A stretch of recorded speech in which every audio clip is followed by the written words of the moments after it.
In the previous Hitman video, I looked at the story of 47's attempted journey to inner peace and how he learned to accept himself and his destiny by the end. For a game like Hitman, where the sandbox and the gameplay comes first and the story is second to last, Silent Assassin had a fairly unique and touching story. 47 came out of that game as a wiser man who realized that his unfortunate destiny is the only way forward for him. The only way he can live his life is to do what he was created to do: kill. But the follow-up to that story is a very abrupt one. The tone and overall atmosphere is much darker this time around. Silent Assassin was followed up by a partial sequel known as Hitman Contract. Going from the ending of Silent Assassin to the beginning of Contract is one hell of a switch up, and for the time must have been a bit surprising and a bit too hard of a switch up. I say for the time because Contracts actually takes place during the middle of Blood Money's story, and Blood Money only came out 2 years after. At the end of Silent Assassin, 47 walks into the distance, into the light. We're sent off with a beautiful orchestra as 47 fades into the light of self-acceptance, pursuing his true destiny. But before you even reach the main menu of Contracts, you're greeted with an eerie opening, a gun being examined, when all of a sudden,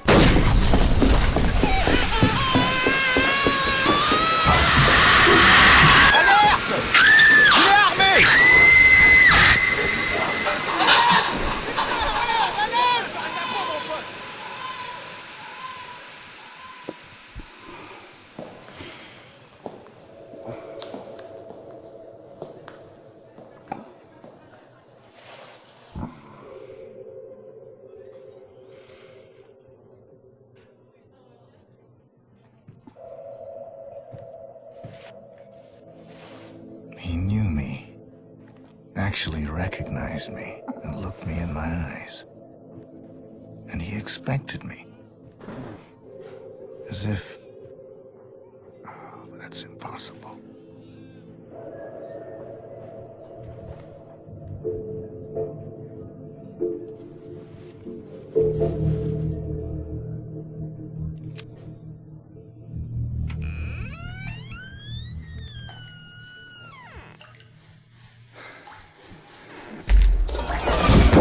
gloomy and grimy soundtrack, accompanied by the hazy visuals and the bloody aftermath, set the tone perfectly as to how grim this game is. And it's a weird game too. Then when you do get to the main menu, the main theme for the game just starts banging.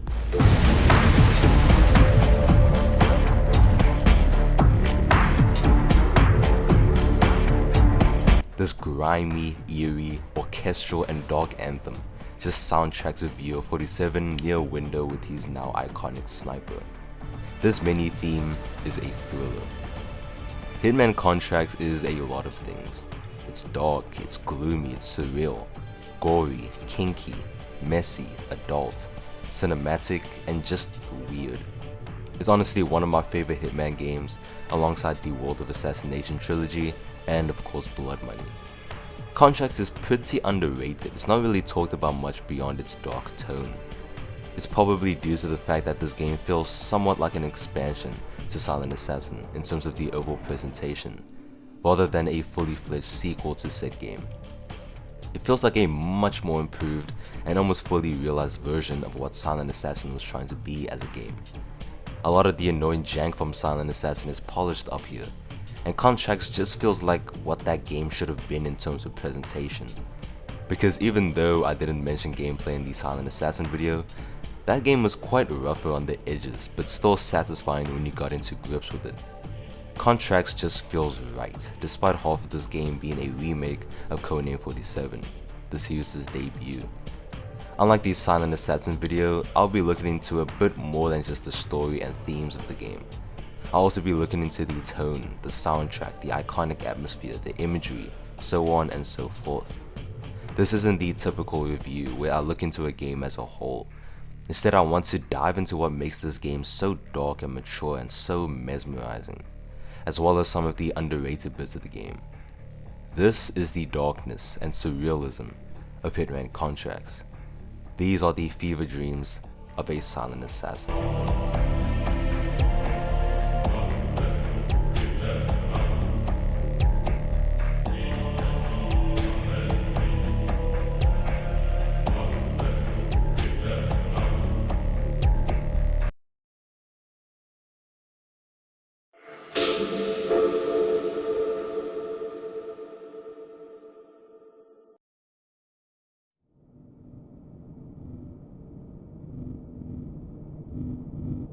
Before I begin with the plot and overall story, let's first get into the most memorable and most praised components of the game, that being the tone, atmosphere, and imagery.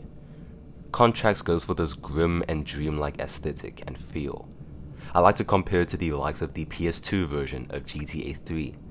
The imagery only elevates this further, with the cinematics playing with surreal elements and dreamy visuals.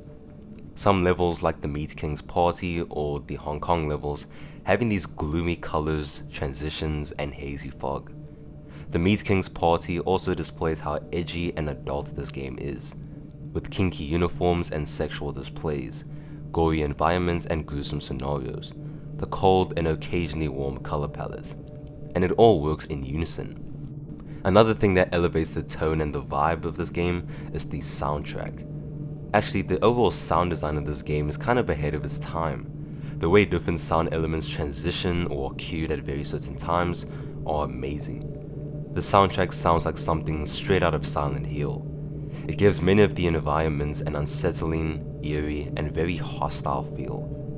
When traversing through the snow in the mission Byarkov Bomb, the vibe of the location and the scale make you feel alone and small, but also very out in the open. When you blend it in with so many enemies and the track Invader of the soundtrack kicks in and the anxiety is rising. The sound design, accompanied by Jesper Kid's most electronic and grimy soundtrack he's ever composed alongside Borderlands 2, just goes hand in hand like nothing else. It's on another level, and at the time no other game had a soundtrack like this. This game came out in 2004, mind you. No wonder why Jesper Kid got a BAFTAs award for best soundtrack because of this game. Songs like Invader, with its grimy, abrasive, and suspenseful sonics that sound like it comes straight out of the 2011 remake of The Girl with the Dragon Tattoo, and Sanitarium with its hypnotic and intense production. These are a few songs of the soundtrack that give off a kind of trip-hop feel. Songs like Streets of Hong Kong, Weapon Select Beats, Hong Kong Underground, and Slaughterhouse. But the overall sound design is what's really impressive. The way different sound elements complement the gameplay is just absolutely impressive and wasn't really done in games around this time. Many games at the time would usually have two musical backdrops, one for exploration and one for combat. Hitman Contract sometimes goes up to 4 musical backdrops, one for the level's theme, one for stealth, one for combat, and an exploration backdrop. But what I love about how the sound complements gameplay and the locations is just how any sound element or factor works well enough alone. Like if you were to play this game with only the music, there's a sense of isolation and anxiety, because you don't know where the hostility might come to bite you. And the music just makes you even more weary and unsettled. And then when the music transitions to something more upbeat and thrilling, your heart starts to pound a little bit. And if you play with only sound effects and dialogue with no music, then there's still that sense of anxiety because you don't know when you're in trouble until you see the detection meter flashing red and start hearing the first few gunshots being targeted towards you. That is good sound design. That is when you know that your atmosphere is not only cohesive, but has an elemental depth, if you know where I'm getting at. The atmosphere also works well with how it conveys and paints the psychological character of 47, but we'll get into the narrative bits later on. This also leaks into the locations as well, how even 47's death animation. Everything is just so dreamlike and hazy. The locations are dark and sometimes foggy, with the occasional endless rain. And 47's death animation is slow, and reminds us that this is all a dream, as it fades to white. Even the locations that are remakes of the ones in Codename 47 are alternated and darker.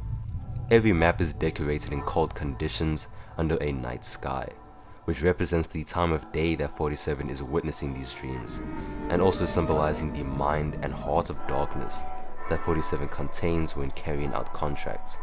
No hesitation, no mercy, no mistakes.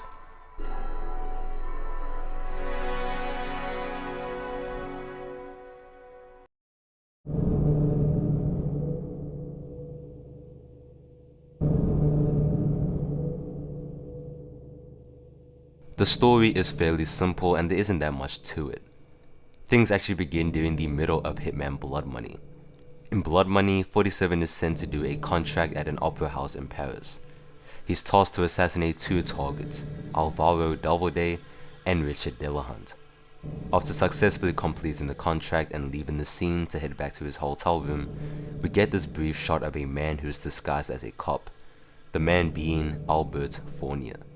Fournier tailed 47 and shot him in the stomach area, which then sets up the main event of Contracts. I've already shown this eerie opening to Contract's story, but now that I've given you context, let's actually dig into what the hell is going on here. So 47 has been shot by Fournier, who's actually a friend of the two targets in Paris. 47 passes out on his hotel room floor and thus begins his fever dreams.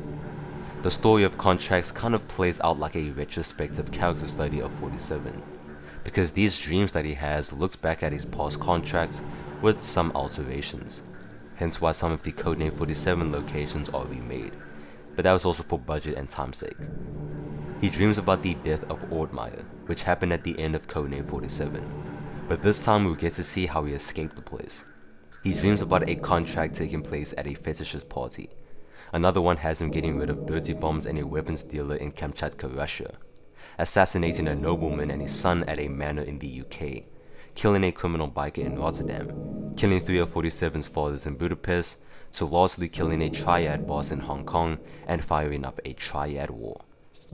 In between most of these contracts, we get these surreal cinematics and transitions that introduce us to what kind of location we'll be exploring, and setting the tone for said location. These cinematics nicely replace the simple mission briefings from Silent Assassin. That after the mission Byarkov Bomb, a doctor sent by the ICA arrives to patch 47 up before he dreams of the Beldenford Manor in the UK. The ICA doctor dips after hearing the arrival of a GIGN vehicle, leaving 47 with a much needed jab for not being able to attend to his wounds in time. In the latter half of the game, within 47's disconnected dreams, we're abruptly introduced to a subplot that has 47 having to spark a triad war in order to assassinate a triad boss without leaving any possible evidence that there was a specific assassin involved. This is the closest that the game gets to a proper and connected storyline throughout the entire campaign. But what's nice about this subplot is that it actually fleshes out the context of the Hong Kong missions in Codename 47. Even if there aren't cutscenes showing how any of this is going down, nor are there cutscenes of 47 in his hotel room, which makes sense because all the narrative focuses on this subplot, Diana briefing 47 and informing us of how much of an impact we're making in these contracts is a somewhat compelling mini-narrative. But after this 4-mission subplot comes to a close with the Li Hong assassination, where we also relive the events of freeing fellow ICA agent, Agent Smith, we come across the final mission of the game, Hunter and Hunted. The GIGN finally begin to raid 47's place, and 47 has managed to get himself into better shape for the occasion. But before kicking into some action, 47 has this cool monologue in the cinematic setting of this mission. And to be honest, this whole cinematic is one of the most underrated and most goosebump worthy moments in the Hitman franchise.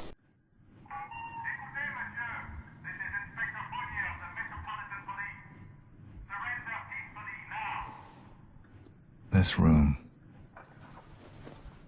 This bullet. There's a bullet for everyone. And a time and a place. An end. Yes. Maybe this is how it has to be.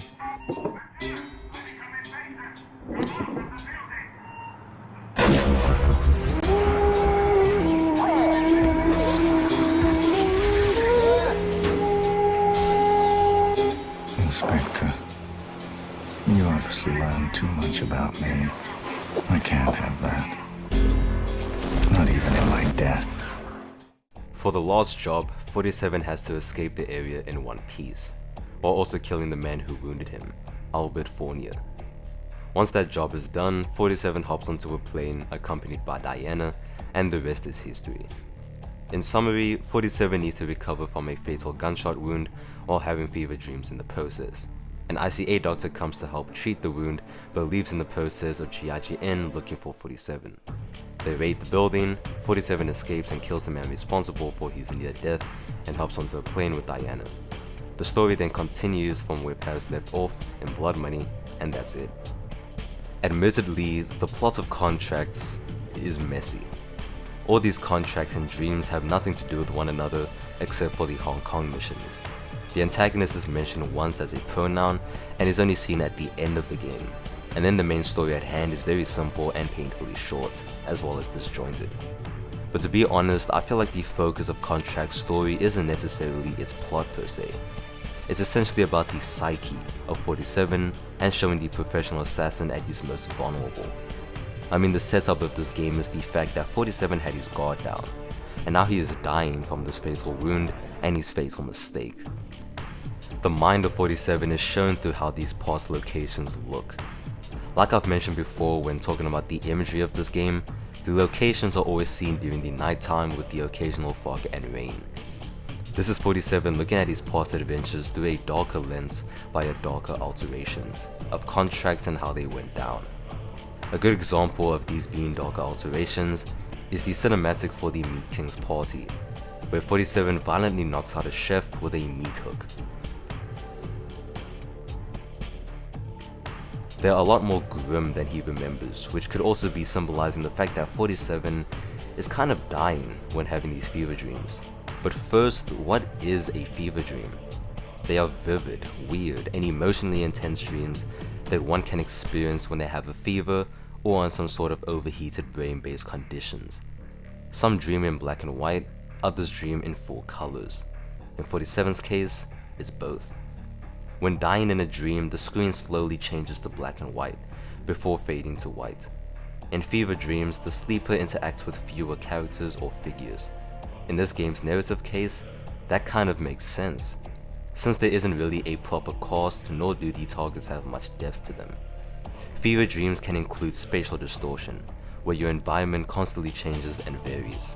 In this case, we can look at the remade locations, since they look and are designed much differently than they originally did. Fever dreams also include threats and danger. We can actually look at the music for that. The suspenseful and more thrilling tracks have weary, hazy, or hypnotic vibes to them that represents hostility, nearby threat. Fever dreams also tend not to mean much. This is probably why the story of Contracts feels so disconnected and lacks a specific theme, but they are often related to one's current situation. In this case, 47's bloody stomach wound, which backs up a statement about 47 having more grim alterations of past contracts. But let's actually look deep into the locations of these contracts.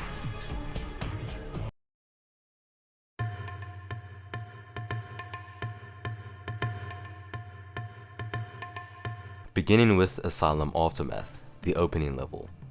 This is how you set the tone for a dark game. The Asylum first appears in Codename 47, but has been remade and redecorated in corpses, gore, lab rats, and just contains a lot more exploration depth. Exploring the Asylum, we get to see how truly messed up this place is. Subjects running all over the place, one with a minigun from Codename 47, lab rats as mentioned, dead agents, doctors with tasers who are being hunted by the SWAT team that's storming the building, and on the roof of the Asylum, you'll even find a guy who ends up committing suicide after it's implied that he killed a fellow subject, evident by the corpse and the weapon near it. Like I said, this place is messed up. I also like how the game surprises you in the beginning when there's a hint saying SWAT will attack anyone who's armed. Like, we have to sneak our way past the SWAT team? If you've played Codename 47, you wouldn't be too surprised since you would also know why they're at the Asylum in the first place. Next is the Meat King's party. This mission easily has one of my favorite aesthetics in a Hitman game, and it's quite an iconic and erotic Hitman level. The hazy color design and how cold colors nicely transition into warm colors, the bloodstained environment decorated with meat hanging off hooks, and then add to the edginess are the latex dressed dominatrix and all the party members dressed and masked for the occasion. Byarkov Bomb in Kamchatka, Russia takes place in a cold, massive snowy landscape, a Russian military base. The whole vibe of this place just elevates that cold fever dream element. The cold hazy colors of blue and turquoise are just perfect, along with the dreamy, grimy, chilling theme titled Winter Night. Beldenford Manor has a nice gothic aesthetic to it, with UK or English architecture and uniforms on display.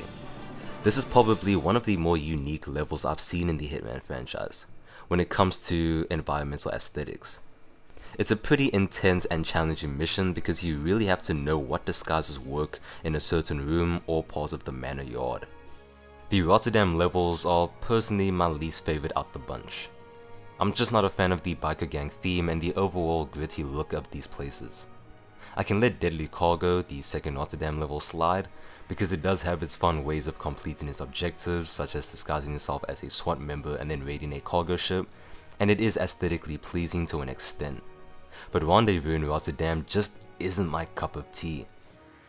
Traditions of the Trade, though, is an example of how to do a remake of an originally good level right. There are so many additions in terms of content and level depth compared to the original version in Codename 47.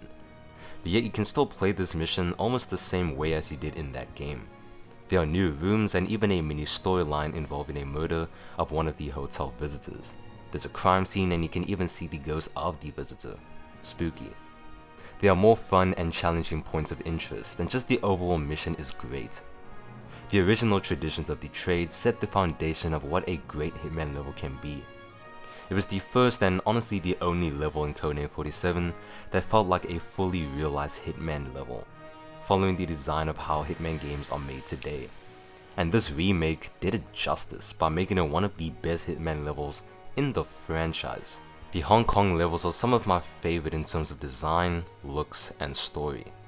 I've already mentioned how the Triad War subplot makes Codename 47's Hong Kong missions a bit better in context, but the way they're designed as well makes for some of the best missions in the game for me. The color design and lighting in these missions are top notch. The points of interest are really strong here, offering clever and equally satisfying ways of taking out your targets. The soundtrack and the vibes of these missions as well are also pretty great. In the last Hong Kong mission titled the Li Hong Assassination, we even get to revisit the prostitute from Codename 47, Lei Ling, and you get to experience that little storyline of saving her from the brothel in a slightly new and super challenging way. There's not much to say about Hunter and Hunted except for it's a fairly easy final mission.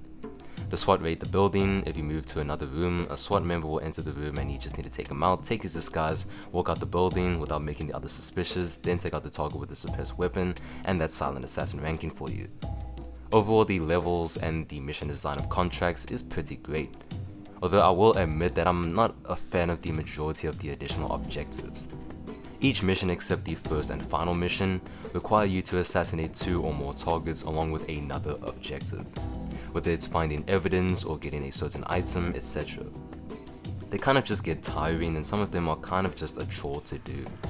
But IO nailed it with the overall feel of these levels and bringing them to life, especially with the Codename 47 missions and how they are made even more atmospheric and complex and playable.